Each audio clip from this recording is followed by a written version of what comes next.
भोसड़ी भोसड़ी मिलन का तोरा दिल तोड़ के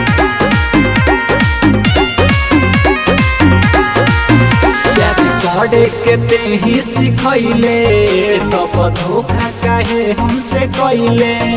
तबरे काहे हमसे बोले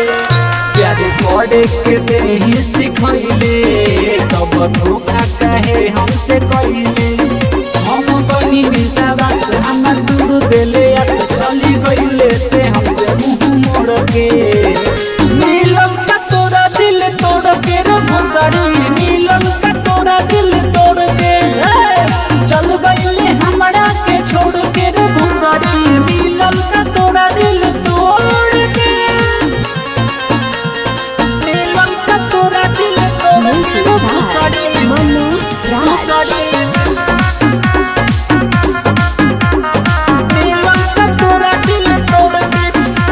कौना के फेरा में ते पड़ल बारे जन गईनी ते ऊँची हतरी ते बारे तोरा सुने हूँ के घोटाला न खाना लागता की आदत तोर बाटे पुराना कौना के फेरा में ते पड़ल बारे जन गईनी हम अच्छी हतरी ते बारे तोरा सुन हूँ के घोटाला न खाना लागता की आदत तोर बाटे पुराना बाटे पुराना सकल नया कौन देखई है जाता रे तो लौट के नई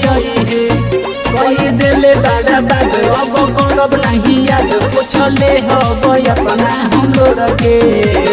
मिलन का तोरा दिल तोड़ के रे भोसड़ी मिलन का तोरा दिल तोड़ के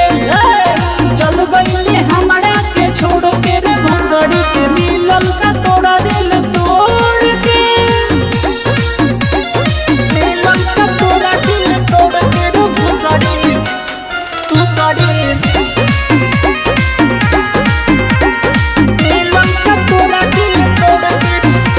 तोरो के दिलवा तोड़ी तो बुझाई तबे सुन तोराई याद हमाराई पहले बारे धोखा पाई के रे मौका हम जान गईनी कितना बारे हर जाई तोरो के दिलवा तोड़ी तो बुझाई तबे सुन तोराई याद हमाराई पहले बारे धोखा पाई के रे मौका हम जान गईनी कितना बारे हर जाई बारे हर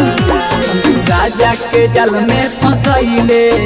राइटर के अपन बनैले तो बड़े धोखेबाज तोरा लागत नहीं खेला याद आवेला प्यार कैल भोर के